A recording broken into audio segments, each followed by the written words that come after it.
Back, police in KwaZulu-Natal have again come under scrutiny for their alleged heavy-handedness when faced with gang members. 9 suspected gang members have been shot dead by police in 3 separate incidents in 4 days in Durban and eMpangeni. The latest 4 deaths of suspected gangs brings to 40 the number of people shot dead in shootouts with police since April. A total of 35,145 suspects were arrested for various criminal activities. Over 11,000 of these were arrested for contact crimes, which includes murders and rapes. Police say while the intention is to make arrests if they are met with gunfire from suspects resisting arrest, then officers have no option but to defend themselves and the public. Meanwhile, crime-fighting structures in Inanda have called for strong collaboration with police and locals. If we're not doing our job as citizens, then such incidences will never stop. It will be an ongoing challenge where we see the police killing young boys because of their accusations, but I doubt the police will kill them just because they want to do it. But it's the case of the proper investigation has been done, and this is the only solution that they have, unfortunately, because people are not reporting these crimes. All right, and for more analysis on this, we're now joined by violence monitor Mary Haas, and she joins us now via our telephone line. Mary, thank you so much for your time this evening here in SABC News. Let's start off here. What is your immediate reaction there when it comes to, of course, what we are seeing coming out of KwaZulu-Natal? But of course, it seems as if we've lost Mary, but we'll try and get her back online. And that, of course, is because of the criticisms being faced by KwaZulu-Natal Police when it comes to how they handle crime fighting efforts in that province. And I believe Mary is back again online. Mary, thank you so much for your time once again. Let's start off with your reaction to the criticisms being faced by KwaZulu-Natal for their heavy-handedness. Yeah, look, this shouldn't be happening, full stop. It's like apartheid all over again.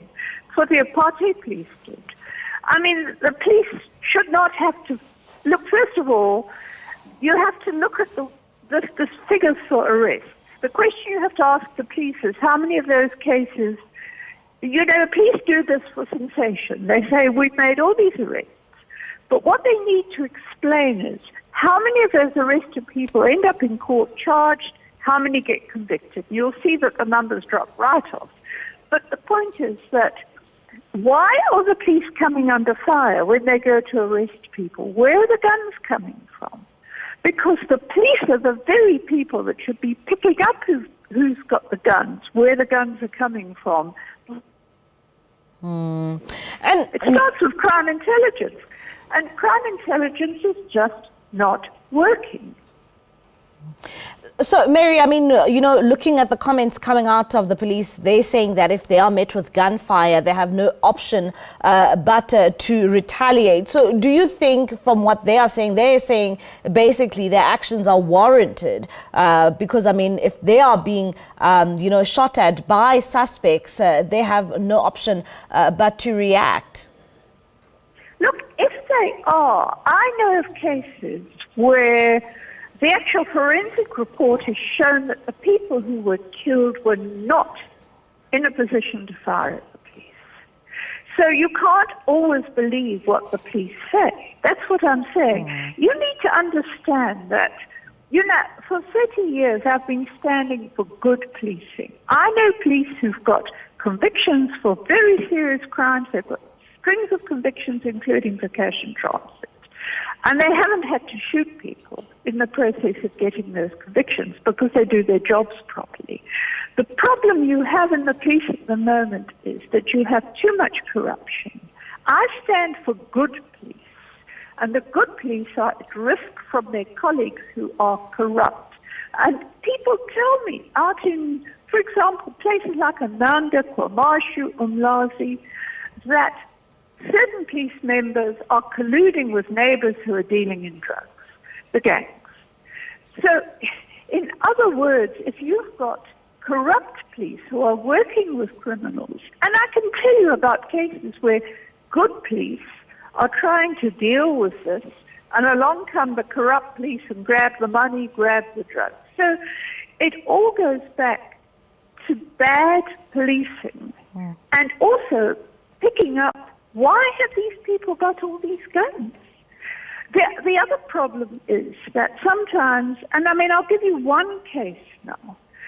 Sindisa Magaka, the corruption fighter in KZN who was killed because he was exposing corruption by politicians. And Tabiso Zulu has almost been killed more than once in trying to get justice for Sindisa. Now, one of the people, the guns that killed Sindisa Magaka were supplied by police. The money was supplied by the police to Headbed. And one of the guys who knew about it was killed in a so-called cash in transit. I mean, so they can use this. They can kill people they work with. You know, sometimes, for example, police have said to me, oh, we use criminals as informers. Okay. But sometimes the informers know who the corrupt police are. Yeah. And then before they can blow the whistle on the corrupt police, they get killed. That's how bad the policing is. And the problem is that IPID should be dealing with it. But IPID, you see, the police can kill people with impunity because in KwaZulu-Natal, hundreds of cases are never properly investigated by the police. When police carry on torturing people, I mean, I could give you all the examples from Cleveland's hostel. We've got medical evidence about torture, about a guy who dies when he's being tubed by the police. Can't get a single conviction. So it's very easy for the police to kill people and get away with it. But you know, black lives just don't matter in South Africa. When are people going to realize that? And I mean, when you look at the statistics, Mary, it says at least about, 4 deaths of these suspected gangs, brings now to 40 since April this year. What does that say about, the police in KwaZulu-Natal when it comes to their crime efforts, fighting efforts, rather? Well, it tells you that policing is not working. Because it should not, first of all, it should not get to the stage that the police are confronted by armed people. You know, if you go back to the apartheid days, apartheid was a very efficient. How do you think those apartheid police were able to identify the liberation fighters and often kill them like this? Because they had a very efficient crime intelligence.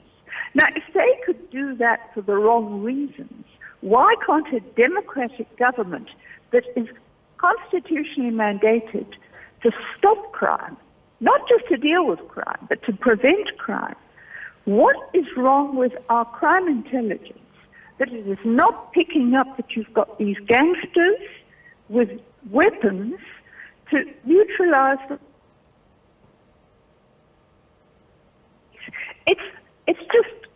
It's just the state that our policing is in, unfortunately. And as I said at the beginning, it's the good police who are trying to do their jobs properly.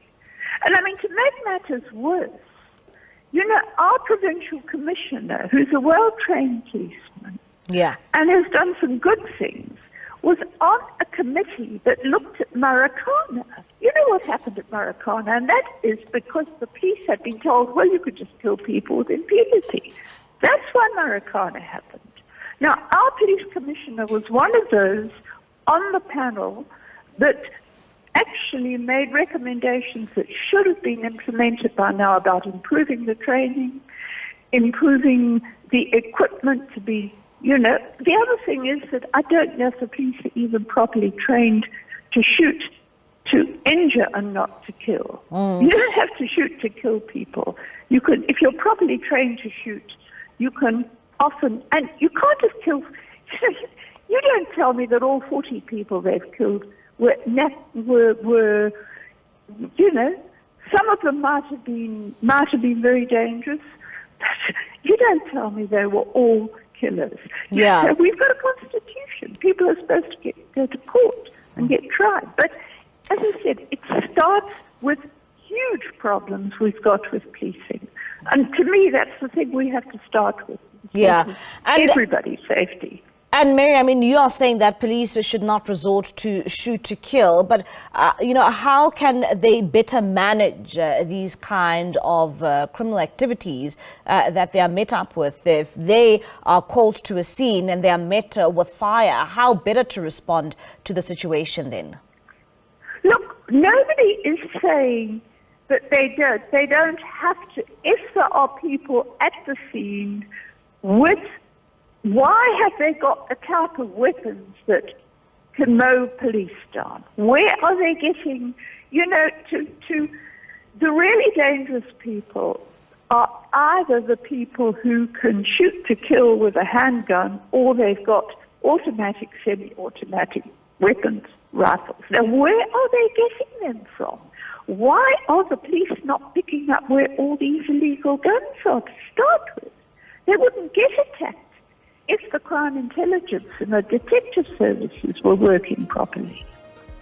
All right, Mary, thank you so much for your time and your contribution. That's Violence Monitor, Mary Haas, just giving us an insight there in terms of what we are seeing coming out from the KwaZulu-Natal province. Let's take a quick ad break. We'll have more news for you after this.